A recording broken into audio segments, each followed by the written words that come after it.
Assalamualaikum warahmatullahi wabarakatuh. Salam sejahtera buat sobat-sobat dimanapun berada. Semoga kita semua dalam keadaan sehat jasmani dan rohani, tidak kekurangan satu apapun. Amin ya robbal alamin. Bab 116-20. Zhao Xuan pergi. Meskipun dia baru saja menang, dia tidak melakukan apapun pada Liu Kun. Bukannya dia tidak mau, untuk orang yang tidak tahu malu dan nakal seperti Liu Kun, dia tidak sabar untuk naik dan menamparnya 2 kali, lalu menendangnya 2 kali. Namun, setelah proyek tersebut dihentikan, dia mengenal Liu Kun. Dia memiliki latar belakang yang sangat mendalam di kota ajaib dan bukanlah sesuatu yang dapat disinggung oleh orang biasa. Sebagai orang luar, mereka dirugikan dibandingkan dengan ular lokal, jadi dia tidak ingin menimbulkan masalah pada Lindong. Kamar kapan? Liu Kun dengan cepat sadar. Dia tersenyum, meletakkan gelas anggur di tangannya ke mulutnya, menyesapnya, dan berkata pada dirinya sendiri.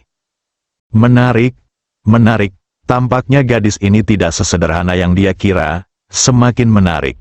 Aku ingin untuk melihatnya. Mari kita lihat kejutan macam apa yang bisa diberikan naga penyeberangan sungai ini kepadaku. Zhao Xuan kembali ke apartemen, memanggil Lindong dan memberitahunya secara singkat. Dia tidak tahu kalau Lindong sudah dalam perjalanan ke sini. Setelah menelepon, Zhao Xuan berbaring di sofa dengan perasaan tertekan. Awalnya saya berpikir jika lelang proyek kali ini berhasil, saya akan dapat menyelesaikan tugas yang diberikan oleh Lindong. Tetapi tiba-tiba ada yang tidak beres. Pada akhirnya, terserah pada Lindong untuk menyelesaikannya sendiri. Pada saat ini Luo Qianru keluar dari kamar dan melihat Zhao Xuan terbaring di sofa dengan suasana hati yang buruk.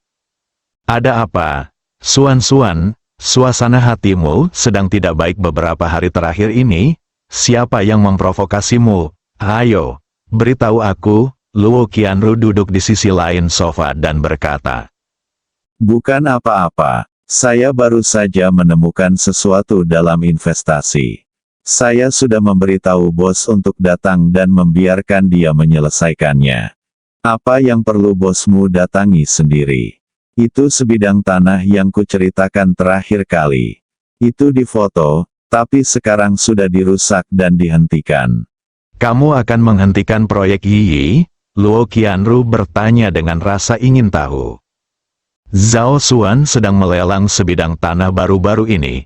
Dia juga mendengar Zhao Xuan menyebutkannya saat itu, mengatakan bahwa dengan menyelesaikan pelelangan, tugas yang diberikan oleh bos akan selesai.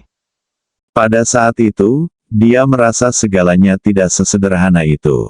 Dia juga mengingatkan Zhao Xuan untuk memperhatikan, dan sekarang ada yang tidak beres seperti yang diharapkan. Akan lebih baik jika Zhao Xuan berinvestasi pada hal lain.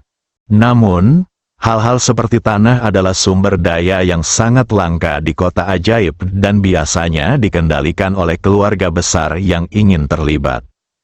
Satu kata, sulit, sekalipun Anda mempunyai uang untuk membelinya, Anda akan menemui kesulitan dalam pengembangan selanjutnya, dan pada akhirnya Anda hanya bisa menjualnya dengan setengah harga.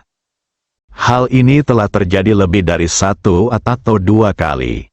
Banyak Taipan yang datang ke Shanghai untuk berinvestasi dengan uang dalam jumlah besar, selama mereka berkecimpung di bidang real estate, pada dasarnya hanya tersisa setelah merugi. Itu pria bernama Liu Kun. Luo, kamu dari Modu, tahukah kamu ini Liu Kun? Saya hanya dapat mengetahui bahwa latar belakangnya sangat kuat. Liu Kun dari Ronghua Real Estate. Luo Qianru bertanya dengan heran. Ya, itu Liu Kun, bos Real Estate Ronghua. Luo, apakah kamu mengenalnya? Zhao Xuan bertanya penuh harap. Saya tidak mengenalnya. Saya baru saja mendengarnya. Tapi saya menambahkan sesuatu dalam pikiran saya. Saya tidak kenal Liu Kun, tapi saya kenal saudaranya Liu Mang. Oke, lupakan saja jika kamu tidak mengenalnya, Zhao Xuan berkata dengan sedikit kecewa. Luo Qianru menatap Zhao Xuan, melihat ke kiri dan ke kanan. "Mengapa kamu menatapku seperti itu?" Zhao Xuan bertanya. Bagaimana saya bisa membiarkan dia berhasil?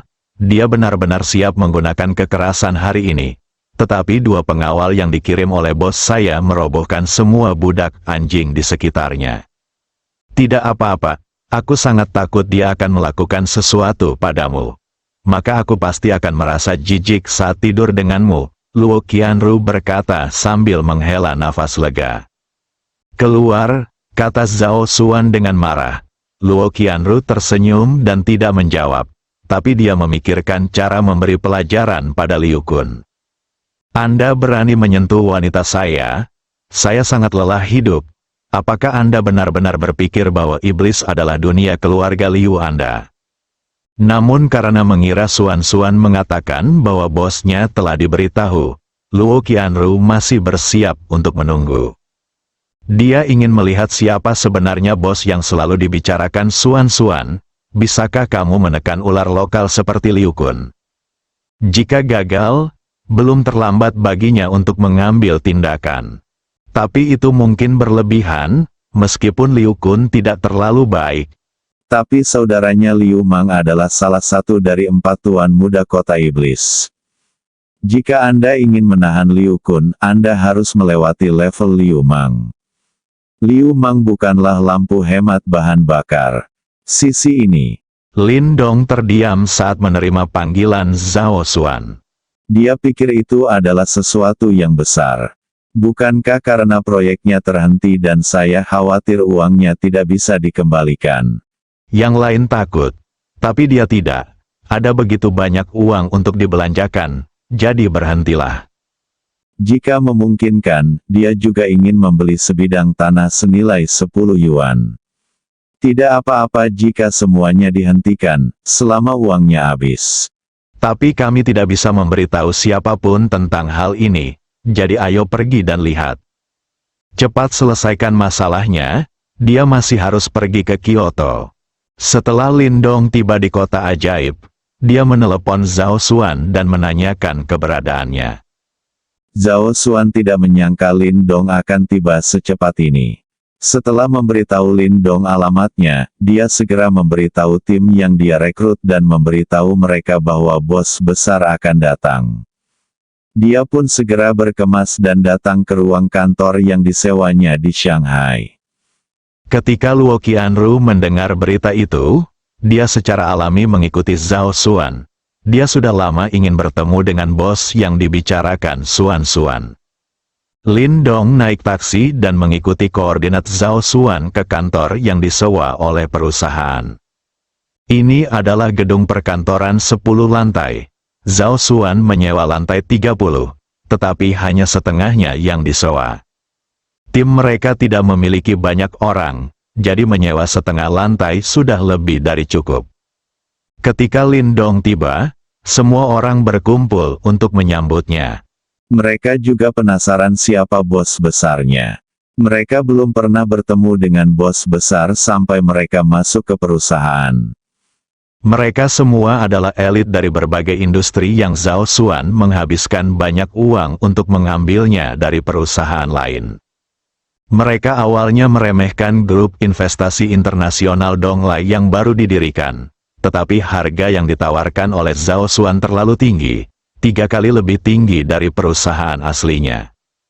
Banyak orang yang datang dengan ide untuk menghasilkan banyak uang. Alhasil, begitu tim terbentuk, perusahaan meminta mereka untuk menyelidiki dan berinvestasi di beberapa proyek besar.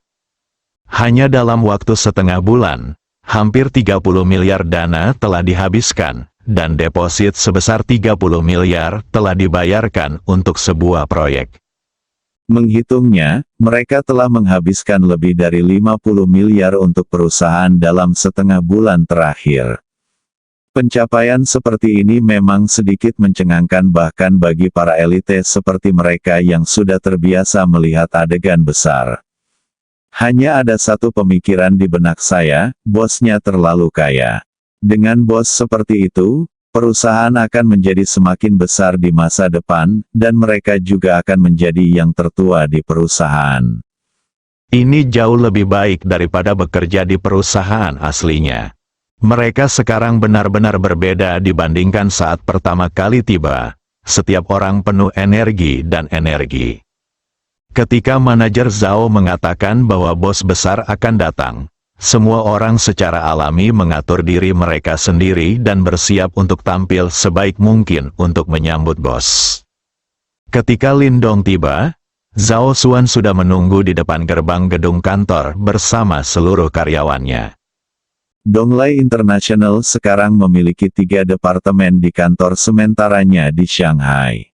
Departemen Hukum, yang bertanggung jawab menyusun kontrak dan menangani masalah hukum, terdiri dari lebih dari selusin elit hukum. Menterinya adalah seorang pemuda berusia 40-an yang telah berkecimpung dalam pekerjaan hukum selama lebih dari 20 tahun dan terkenal di kalangan hukum Shanghai.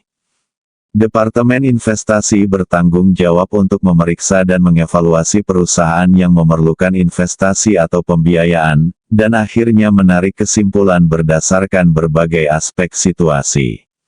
Departemen ini terdiri dari tim evaluasi yang terdiri lebih dari 20 orang, dan direkturnya merangkap oleh Zhao Xuan.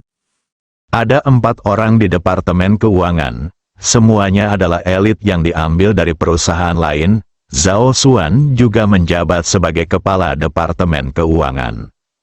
Lebih dari 40 orang, berpakaian rapi, berdiri di depan gedung perkantoran, menunggu bos legendaris itu muncul. Namun ketika mereka melihat seorang pemuda keluar dari taksi, Zhao Xuan menghampirinya dan memanggil Direktur Lin. Rahang lebih dari 40 orang yang hadir akan jatuh ke tanah. Bos besar legendaris itu benar-benar muncul sedemikian rupa, yang cukup mengejutkan perhatian semua orang. Apakah ini yang seharusnya dimiliki oleh seorang pria yang bernilai ratusan miliar?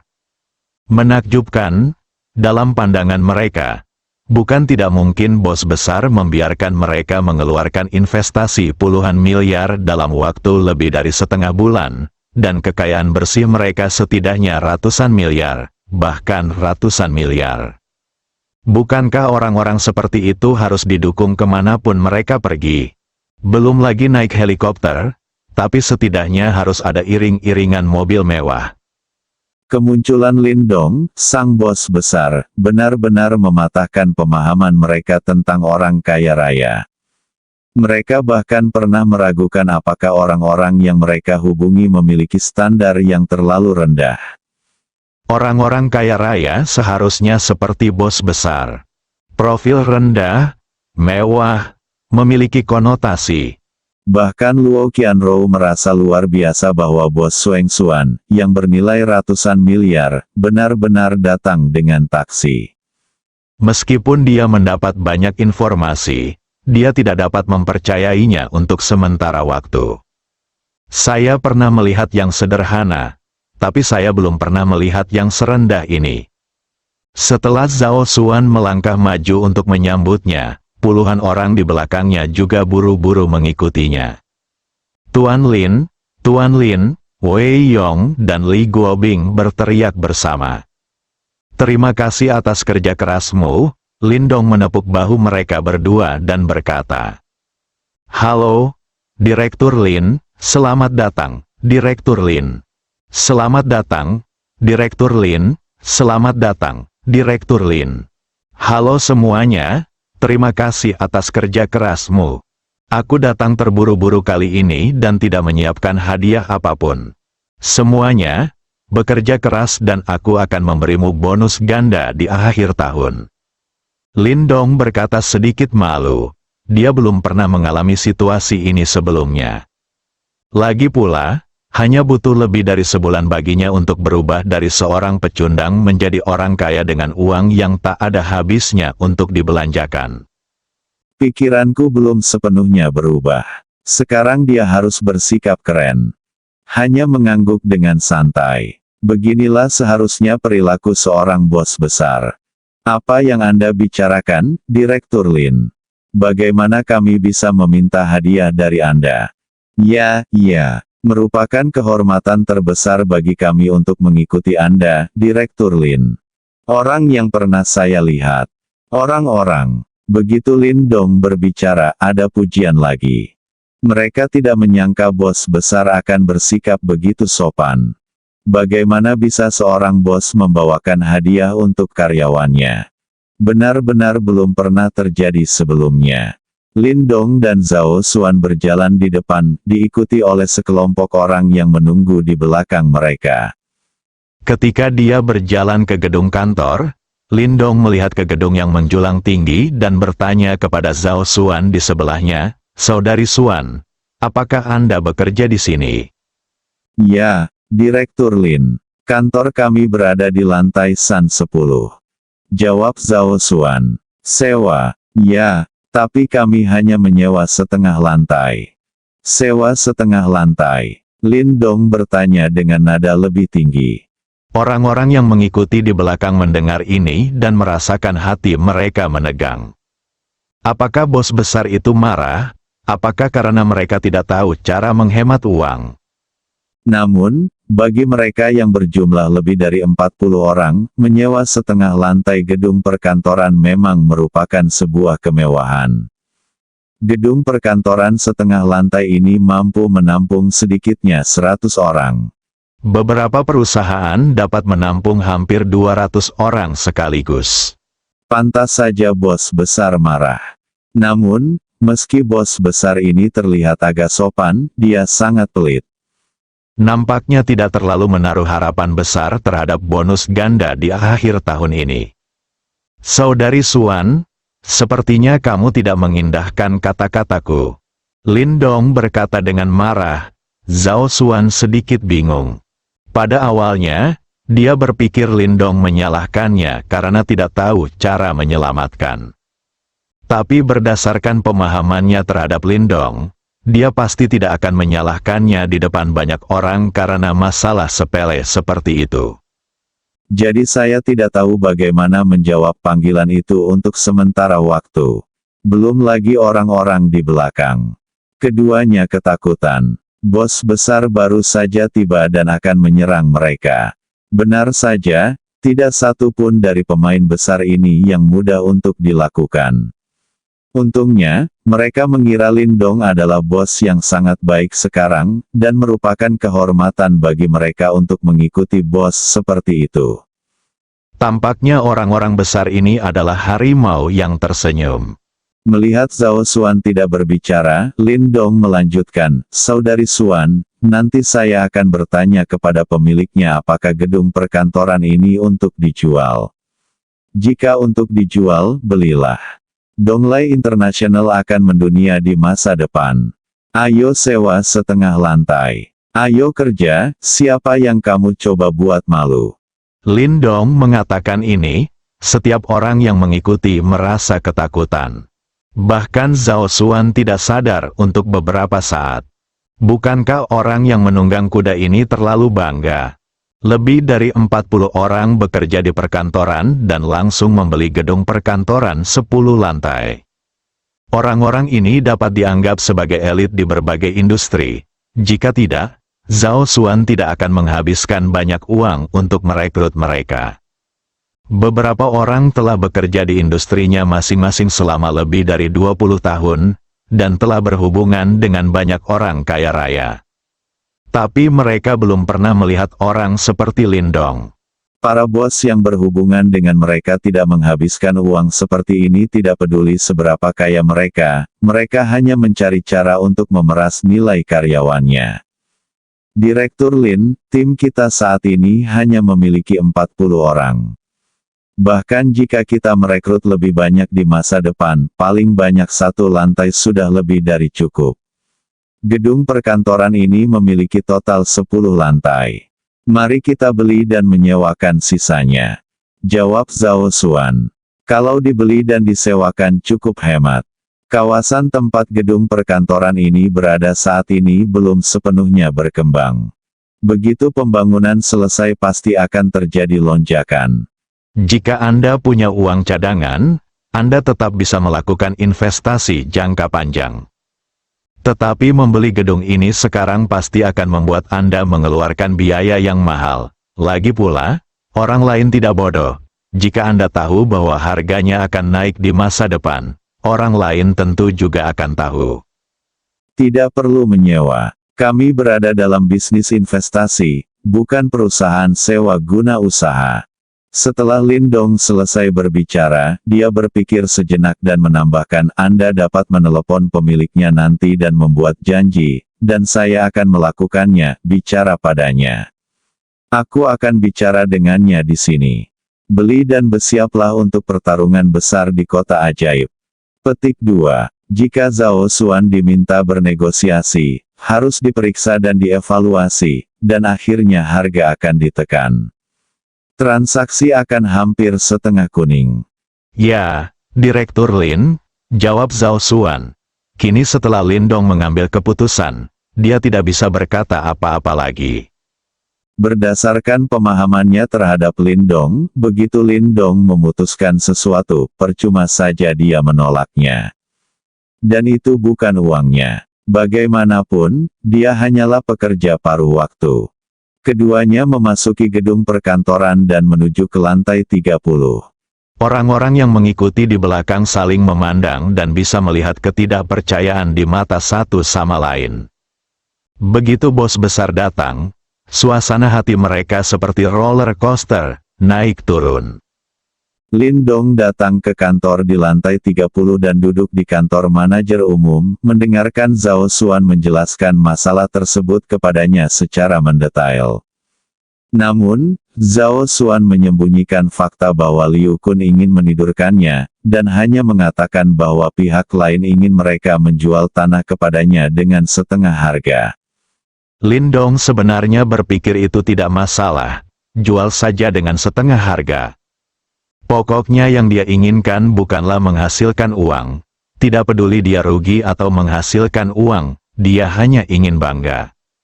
Namun, hal itu tampaknya telah mengurangi kepercayaan diri Zhao Xuan. Terlebih lagi, dia telah membentuk citra pengecut untuk dirinya sendiri. Jika ini menyebar, bukankah semua orang ingin menggigitnya? Sekarang kita sudah mempunyai sistem dan masih hidup seperti ini, kita perlu memastikan sistem ini ada gunanya. Oleh karena itu, kita harus memberikan serangan balik yang kuat kepada pihak lain mengenai masalah ini. Anda harus memberi pelajaran kepada pihak lain, dan juga membangun prestise untuk diri Anda sendiri di kota ajaib, sehingga pekerjaan Zhao Xuan selanjutnya akan jauh lebih mudah. Saudari Xuan, pertama-tama teleponlah dan buatlah janji dengan pemiliknya, lalu buatlah janji dengan Liu Kun dari Ronghua Real Estate. Saya akan membeli gedung itu dulu dan kemudian pergi menemuinya. Oke, Direktur Lin, jawab Zhao Xuan. Kemudian saya mulai menelepon orang untuk membuat janji. Namun pemilik gedung perkantoran ini tidak mempunyai waktu untuk saat ini. Lindong tidak punya pilihan selain menemui Liu Kun dari Ronghua Real Estate terlebih dahulu. Zhao Xuan menelepon Liu Kun lagi. Nona Zhao, apakah Anda sudah mengetahuinya? Jika saya mengetahui hal ini, mengapa saya melakukannya? Itu membuat semua orang tidak senang. Bukankah kita harus menurut saja sekarang? Liu Kun berkata dengan suara malas. Dia merasa Zhao Xuan berinisiatif meneleponnya karena dia pasti sudah mengetahui identitas dan latar belakangnya dan datang untuk meminta maaf. Liu Kun, bosku ada di sini dan dia ingin bertemu denganmu, Zhao Xuan berkata dengan lugas. Oh, apakah bosmu ada di sini? Benar, aku sudah lama ingin bertemu bos misteriusmu. Bosmu sudah menyetujuinya saat itu. Aku akan lihat bagaimana kamu lepas dari genggamanku. Tolong bersihkan dirimu, dan tunggu aku. Liu Kun berkata dengan nada menggoda di telepon. Zhao Xuan tidak menanggapi godaan Liu Kun. Akhirnya kedua pihak membuat janji untuk bertemu di sebuah kedai teh. Saat Zhao Xuan menutup telepon Liu Kun, Luo Qianru membuka pintu dan masuk. Luo, kenapa kamu masuk? Bukankah aku memintamu menunggu di luar? aku sedang membicarakan bisnis dengan bos, Zhao Xuan berkata kepada Luo Qianru yang masuk. Dia juga tidak menyangka Luo Qianru tiba-tiba membuka pintu dan masuk. Saya masuk untuk melihat pesona seperti apa yang ada dalam pikiran Sueng Xuan saya yang begitu membuat Anda terpesona, kata Luo Qianru sambil tersenyum. Luo, apa yang kamu bicarakan? Ini bosku. Cepat keluar. Kita sedang membicarakan bisnis, kata Zhao Xuan sambil hendak mendorong Luo Qianru keluar. Di mana aku berbicara omong kosong. Sueng Xuan, kamu sering memanggil namanya ketika kamu mengalami mimpi erotis. Oh, sungguh memilukan. Kamu memelukku, tetapi kamu memanggilnya pria lain. Xuan berteriak dengan wajah memerah dan matanya sedikit merah. Luo sebenarnya mengatakan hal seperti itu di depan Lindong, dia benar-benar malu. Bagaimana dia bisa menghadapi Lindong di masa depan? Sekarang dia ingin melompat dari lantai 30. Luo Qianru juga merasa lelucon itu agak terlalu besar dan berkata dengan cepat, kamu bercanda. Kamu bercanda. Namamu Lindong, kan? Aku baru saja bercanda, jangan ambil itu serius. Lindong juga sedikit tercengang saat ini. Yang ini bernama Luo, dan dia menyadarinya sejak awal. Ada yang unik dari wanita ini, seolah sekujur tubuhnya memancarkan semacam sihir yang menarik perhatian pria. Dan sosoknya bahkan lebih dilebih-lebihkan dari Zhao Xuan. Tempat yang seharusnya besar itu besar, tempat yang seharusnya kecil itu kecil. Kesempurnaan yang sempurna, saudari Xuan, siapa ini? Lindong bertanya, seolah-olah dia tidak mendengar percakapan mereka tadi. Direktur Lin, ini Luo Qianru, teman kuliah dan sahabatku. Dia adalah sahabatku. Zhao Xuan juga menyesuaikan sikapnya dan menjawab. Halo, Nona Luo, terima kasih telah merawat Sister Xuan di kota ajaib. Lindong berkata dengan murah hati kepada Luo Qianru. Kamu masih memiliki hati nurani, tapi tidak perlu berterima kasih. Hubungan Sueng Xuan denganku lebih dekat daripada hubunganmu, dan kita sudah saling kenal lebih awal darimu, jadi aku harus menjaganya. Apapun yang terjadi, aku tetap ingin mengucapkan terima kasih. Kapanpun Nona Luo punya waktu, aku akan mentraktirmu makan. Hari, jika kamu tidak datang, dia akan dipaksa tidur oleh Liu Kun. Ketika Lindong mendengar apa yang dikatakan Luo Qianru, matanya menjadi dingin dan dia menatap Zhao Xuan dan bertanya, Saudari Xuan, apa yang terjadi? Petik 2. Tidak, bukan apa-apa. Direktur Lin, ceritakan padaku, Suster Xuan. Nada polos Lindong memberi Zhao Xuan perasaan bahwa dia tidak bisa menolak. Bahkan Luo Qianru menyadari perubahan Lindong. Saat dia selesai berbicara, dia jelas merasakan cahaya dingin menyapu dirinya. Lindong ini sepertinya agak luar biasa. Saat itulah dia mulai memandang Lindong dengan serius. Setelah mendengar apa yang dikatakan Zhao Xuan, Lindong merasa sangat marah. Awalnya saya mengira Liu Kun hanya mencari uang, jadi kita bisa ngobrol baik-baik, bukankah itu hanya uang? Dia memiliki lebih banyak. Namun kini pihak lain berani menerima ide Zhao Xuan, yaitu sekadar meminta kematian. Dia masih sedikit beruntung sekarang karena dia mengirim Wei Yong dan Li Guobing ke Zhao Xuan untuk melindunginya, jika tidak, konsekuensinya tidak akan terbayangkan. Direktur Lin, saya dilindungi oleh saudara Wei dan saudara Li. Nyatanya, saya tidak menderita. Sebaliknya, Liu Kun memiliki beberapa pengawal yang dijatuhkan ke tanah oleh saudara Wei dan yang lainnya. Saudari Xuan, jika hal seperti ini terjadi di masa depan, saya harap Anda dapat melaporkannya kepada saya tepat waktu. Jika Wei Yong dan yang lainnya terlambat beberapa hari, dapatkah Anda membayangkan konsekuensinya? Bahkan jika saya memotong Liu Kun menjadi beberapa bagian, apa yang akan terjadi? Bagaimana? Saya mengerti, Direktur Lin, akankah kita bertemu Liu Kun lagi? Sampai jumpa. Kenapa kamu tidak melihatku? Karena dia berani melakukan ini, dia harus siap membayar harganya, Lin Dong berkata dengan nada serius. Direktur Lin, saya benar-benar tidak menderita, dan latar belakang Liu Kun sangat kuat. Bagaimanapun, kita bukan dari kota ajaib, jadi lupakan saja. Setelah Lin Dong selesai berbicara, dia berdiri dan berjalan ke jendela dan berkata, apakah dia kuat? Saya ingin melihatnya. Seberapa kuatnya? Pada saat ini, Zhao Xuan menatap punggung Lin Dong dengan bingung. Inilah pria yang dia kagumi, yang berani menjadi musuh semua orang demi dia. Luo Qianrou juga tercengang saat ini. Ketika Lin Dong berbicara tadi, dia benar-benar merasa dia memandang rendah dunia. Bagaimana orang muda seperti itu bisa membuatnya merasa seperti ini? Sungguh luar biasa. Liu Kun bergegas ke tempat yang disepakati dengan dua pengawalnya. Seorang pria bertubuh pendek, tetapi dengan daya ledak yang sangat kuat. Dia adalah juara tinju di ring tinju hitam bawah tanah. Dia telah memenangkan 27 kemenangan berturut-turut dan mengalahkan semua lawannya. Yang satu lagi bertubuh tinggi, tingginya minimal 2 meter dan beratnya lebih dari 300 kilogram. Konon dia pernah bekerja sebagai tentara bayaran. Meskipun Liu Kun tidak percaya bahwa ada orang yang berani melakukan apapun padanya di kota ajaib, dia mengalaminya terakhir kali di Starry Sky Hotel, di mana beberapa pengawal dibunuh dengan santai oleh dua orang di sekitar Zhao Xuan. Dia memanggil saudaranya Liu Mang dan pergi ke ring tinju hitamnya untuk memilih dua orang kuat untuk melindungi keselamatannya. Pada akhirnya, keduanya terpilih. Dia mengatakan itu untuk melindungi keselamatannya, tetapi sebenarnya dia ingin membunuh dua orang di sekitar Zhao Xuan saat dia menggunakan kekerasan lagi.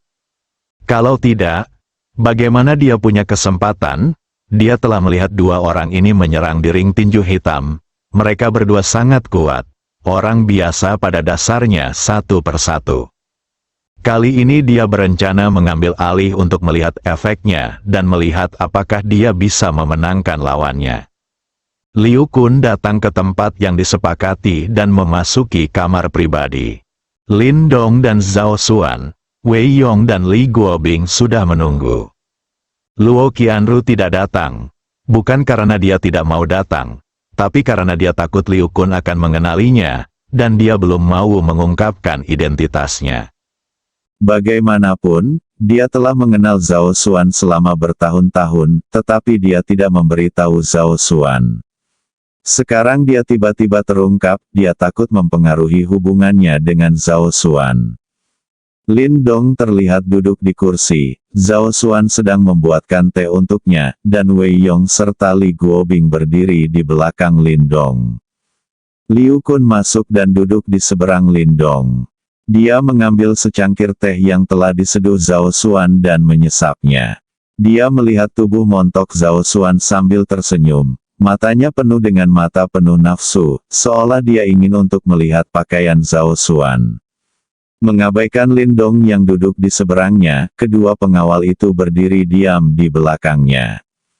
Zhao Xuan merasa sedikit tidak nyaman ketika Liu Kun melihatnya. Setelah meletakkan teko, dia berdiri di belakang Lin Dong dan menggunakan Lin Dong untuk memblokir tubuhnya. Lalu dia meletakkan tangannya di bahu Lin Dong, tersipu dan mengusap bahunya dengan lembut. Lin Dong tidak menyangka Zhao Xuan akan melakukan ini. Ini adalah pertama kalinya mereka melakukan kontak sedekat itu, tapi dia hanya tertegun sejenak sebelum pulih. Ketika Liu Kun melihat pemandangan ini, matanya menyala-nyala, dan kecemburuan memenuhi seluruh tubuhnya. Zhao Xuan adalah wanita yang dia kagumi, dan dia benar-benar bersikap begitu intim dengan pria lain di depannya. Selain itu, Zhao Xuan selalu berperilaku seperti wanita bisnis yang kuat di depannya, tapi sekarang dia berperilaku seperti wanita kecil di depan Lin Dong. Bagaimana Liu Kun bisa menanggung ini? Sudah lama sekali dia tidak begitu marah. Zhao Xuan memperhatikan mata Liu Kun berubah dari penuh nafsu menjadi marah dan tersenyum lembut. Dia tiba-tiba membungkuk dan meletakkan kepalanya di bahu Lin Dong, dan mengusap wajah Lin Dong dengan pipinya yang patah. Lin Dong bahkan bisa mencium aroma anggrek Zhao Xuan, dengan sedikit aroma. Dia memandang Liu Kun yang berada di ambang kemarahan dan tahu bahwa saudari Xuanlah yang memprovokasi Liu Kun. Jadi dia membiarkannya melakukan apapun yang dia inginkan. Zhao Xuan ingin membuat Liu Kun kesal dan mempermalukannya, tapi dia juga ingin lebih dekat dengan Lin Dong. Sejak Lin Dong mengatakan bahwa tidak peduli berapa usia Liu Kun, dia akan membalaskan dendamnya, aura yang dipancarkan oleh Lin Dong pada saat itu membuatnya terpesona, dan dia tahu bahwa dia telah sepenuhnya ditaklukkan oleh Lin Dong. Karena hatiku tidak bisa lagi mentolerir orang lain, tidak ada salahnya membiarkan Lin Dong mengambil keuntungan. Wajah Liu Kun sudah berubah dan dia akan meledak. Tiba-tiba sebuah ide jahat muncul di benak Liu Kun. Dia ingin meniduri Zhao Xuan di depan Lin Dong. Apakah kamu tidak menunjukkan kasih sayangmu di depanku? Saat itu jatuh ke tanganku, aku akan menunjukkannya padamu. Jadi dia diam-diam mengirim pesan kepada saudaranya Liu Mang di bawah meja, memintanya untuk mengirim seseorang ke sini. Dia memberitahu Liu Mang bahwa pihak lain adalah orang luar dan sangat berkuasa. Dia tidak hanya mengambil proyek yang bisa dia dapatkan segera setelah menjalin hubungan, tetapi juga menyerang orang lain. Setelah Liu Kun mengirim pesan, emosinya, yang hampir terungkap, menjadi sangat tenang. Melihat Lin Dong dan Zhao Xuan, saya berpikir dalam hati, ayo, terus tunjukkan, sial, saya akan tunjukkan nanti. Coba lihat seperti apa pertunjukan sebenarnya. Mampu meniduri Zhao Xuan di depan Lin Dong membuat hati Liu Kun yang agak kacau merasa lega. Hanya beberapa menit sejak Liu Kun memasuki kamar pribadi, dan tidak ada pihak yang berbicara. Saat ini, Lin Dong berkata, apakah Anda Liu Kun? Saya dengar Anda ingin memindahkan saudari Xuan. Apakah Anda ingin kami menjual tanah yang kami beli kepada Anda dengan setengah harga? Kata Kun. Oh, apa yang sebenarnya? Katakan padaku. Tanya Lin Dong. Sebenarnya kamu tidak hanya ingin memberiku tanah itu secara gratis, tapi kamu juga ingin membersihkan Nona Zhao di belakangmu dan mengirimnya ke tempat tidurku.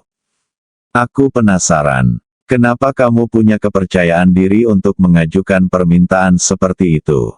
Lin Dong bertanya dengan sedikit kebingungan. Hanya karena saya tuan muda kedua dari keluarga Liu di kota ajaib. Jika Anda orang luar ingin mendapatkan pijakan di kota ajaib, Anda harus melayani kami dengan baik, jika tidak semua investasi Anda di kota ajaib akan berakhir dengan kegagalan. Liu, keluarga di kota ajaib. Lin Dong teringat dalam benaknya apakah ada anggota SCC di kota ajaib yang memiliki nama keluarga Liu. Karena kekuatan mentalnya sangat kuat dan dia hampir memiliki ingatan fotografis, saya segera teringat bahwa sepertinya ada anggota inti SCC bernama Liu Mang. Terlebih lagi, saat dia pertama kali masuk terakhir kali, pihak lain bersikap kasar dan sepertinya berselisih dengan Li Bin. Meski kedua pihak belum tentu berhubungan. Tapi mereka semua ada di Shanghai, nama keluarga mereka Liu, dan mereka berdua sangat sombong, jadi meskipun tidak masalah, mereka harus saling mengenal, bukan? Tuan muda kedua dari keluarga Liu di kota iblis. Apakah kamu kenal Liu Mang Mang? Apa hubungannya denganmu? Tanya Lin Dong. Pertanyaan ini mengejutkan Liu Kun. Lin Dong sebenarnya kenal kakaknya. Terlebih lagi, nama Liu Mang dipanggil tanpa rasa takut atau hormat. Siapa di antara orang biasa yang berani menelepon Liu Mang secara langsung? Mereka semua bernama Tuan Liu. Siapapun yang berani menelepon Liu Mang langsung di ibu kota berada pada level yang sama atau terbaring di rumah sakit. Siapa Lin Dong ini? Anda tidak main-main dengan masalah besar, bukan? Liu Kun bergumam di dalam hatinya. Selama bertahun-tahun, Liu Kun bisa bergaul seperti ikan di air di kota ajaib. Pertama, dia mengandalkan latar belakang keluarga Liu di kota ajaib, dan saudaranya adalah salah satu dari 4 pahlawan di kota ajaib. Dia memiliki banyak koneksi di kota ajaib dan sangat populer. Kedua, meskipun dia sombong, dia tidak pernah main-main dengan karakter yang kuat. Sebelum mempermalukan Zhao Xuan, ia juga secara khusus menyelidiki latar belakang Donglai International, dan akhirnya mengetahui bahwa itu adalah perusahaan investasi yang baru saja didirikan di Jiangcheng, Provinsi Jiangnan. Meskipun memiliki dana yang melimpah, ia tidak menemukan latar belakang yang kuat. Itu sebabnya dia berencana untuk menghasilkan banyak uang dari pihak lain, dan juga ingin membawa Zhao Xuan, seorang wanita cantik, ke tempat tidur. Donglai International baru-baru ini berinvestasi besar-besaran di kota ajaib, dan termasuk tanah yang dirampas darinya. Total investasinya telah melebihi 50 miliar. Jika pihak lain tidak melakukan apa yang diinginkannya, dengan kekuatan keluarga Liu di kota ajaib, Donglai International pasti akan kehilangan semua uangnya. Ini adalah kepercayaan dirinya untuk memeras Zhao Xuan. Namun kini tampaknya bos Donglai International tidaklah sederhana. Menurutnya, tidak ada orang yang bisa mengenal saudaranya Liu Mang dan berani memanggil namanya tanpa terluka adalah hal yang sederhana. "Apakah kamu kenal saudaraku?" Liu Kun bertanya dengan sedikit tidak wajar. Lin Dong tercengang. Dia tidak menyangka Liu Mang dan Liu Kun bersaudara. Maka tidak ada yang perlu dikatakan.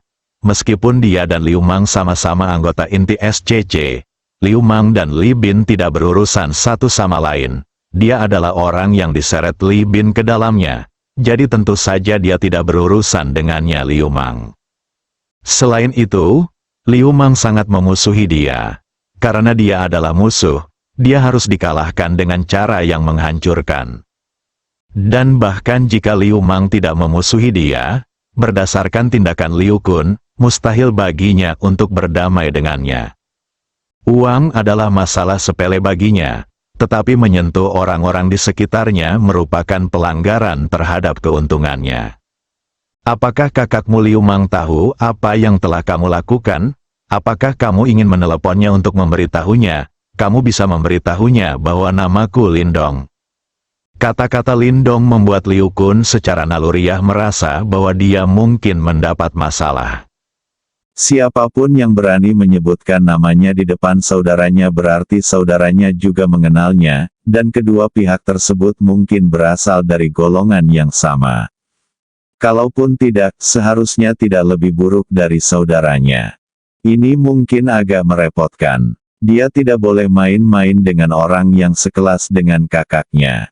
Liu Kun sedikit gemetar memikirkan kemungkinan menyebabkan masalah besar bagi saudaranya. Liu Mang marah dan dia sedikit takut. "Kamu? Siapa kamu?" Liu Kun bertanya dengan tidak wajar. "Bukankah aku sudah memberitahumu? Namaku Lindong. Mengenai identitasku, kamu bisa bertanya pada Liu Mang." "Pergi," kata Liu Kun sepenuhnya siap untuk pergi dari sini. Dia perlu kembali dan menanyakan lebih banyak tentang identitas Lindong. Adapun menelepon Liu Mang untuk bertanya sekarang, dia tidak berani. Kita tunggu saja sampai identitas Lindong ketahuan. Jika Anda benar-benar tidak mampu menyinggung perasaan seseorang, minta maaflah saat Anda membutuhkannya. Han Xin pernah mengalami penghinaan di selangkangan. Belum lagi dia. Lagi pula, dia takut. Namun, begitu dia berdiri dan mengambil 2 langkah untuk pergi, dia dihadang oleh Wei Yong dan Li Guobing. "Lindong, apa maksudmu?" Liu Kun berbalik dan bertanya. "Apa maksudmu? Kamu menghentikan proyekku dan masih ingin menyentuh orang-orangku. Menurutmu masalah ini belum selesaikan?" "Lalu apa yang kamu inginkan? Di depanku, berlutut saja dan minta maaf padaku, saudari Xuan." "Tidak mungkin, Lindong. Tidak ada gunanya bagi siapapun untuk mewujudkan hal ini. Buat dia berlutut dan meminta maaf di depan umum. Ini sungguh mustahil. Ini tidak hanya kehilangan wajahnya sendiri, tetapi juga wajah keluarga Liu di kota iblis dan wajah kakak tertuanya Liu Mang. Jika dia melakukan ini, Liu Mang akan menjadi orang pertama yang mengganggunya. Nilai-nilai Liu Mang lebih dari apapun, saat dia berlutut, bukan hanya dia, tapi seluruh keluarga Liu yang berlutut. Apakah itu tidak mungkin? Kalau begitu jangan pernah berpikir untuk keluar hari ini, panggil Liu Mang untuk menjemputnya, kata Lindong. Hari ini dia akan menjadi sombong dan bertengkar dengan Liu Mang. Ada harga yang harus dibayar untuk memberitahu orang lain bahwa Anda ingin menyentuhnya. Dia dan Liu Mang sama-sama anggota inti SCC, dan diperkirakan hanya akan fokus pada mediasi internal. Apalagi dia masih anggota inti yang baru masuk, tapi Liu Mang adalah veteran SCC, mungkin SCC akan menyukai Liu Mang. Namun dia tidak takut, dia baru saja bergabung dengan dua organisasi paling kuat di negara ini, hanya untuk melihat apakah organisasi tersebut berhasil. Itu bukan salahnya, saya hanya mengikuti prosedur normal dan ada orang lain yang mempersulit saya. Kami adalah pihak yang berakal sehat. Sesuai aturan organisasi, organisasi harus membantu memulihkan keadaan. Manfaatkan saja kesempatan ini untuk membangun otoritas Anda di kota ajaib sehingga dana dalam jumlah besar berikutnya dapat dibelanjakan dengan lancar. Mengapa? Tidak ada yang berpikir tentang bagaimana membelanjakan uang setiap hari ketika mereka bangun. Lindong, jangan melangkah terlalu jauh. Tidak baik bagimu untuk mendorongku terlalu keras. Lagi pula, kamu adalah orang asing. Jika kamu ingin mendapatkan pijakan di kota ajaib, kamu harus bergantung pada kekuatan lokal seperti kami, jadi sebaiknya Anda memberi saya sedikit muka, sehingga kedua belah pihak bisa mendapatkan keuntungan darinya. Ada langkah-langkah yang harus dilakukan. Liu Kun membujuk. Aku memaksamu hari ini, apa yang bisa kamu lakukan? Kalahkan mereka bertiga dan biarkan Liu Mang datang dan menjemput mereka. Kata Lindong dengan santai. Begitu dia mengatakan ini, Wei Yong dan Li Guobing menyerang dua orang di sekitar Liu Kun pada saat yang bersamaan.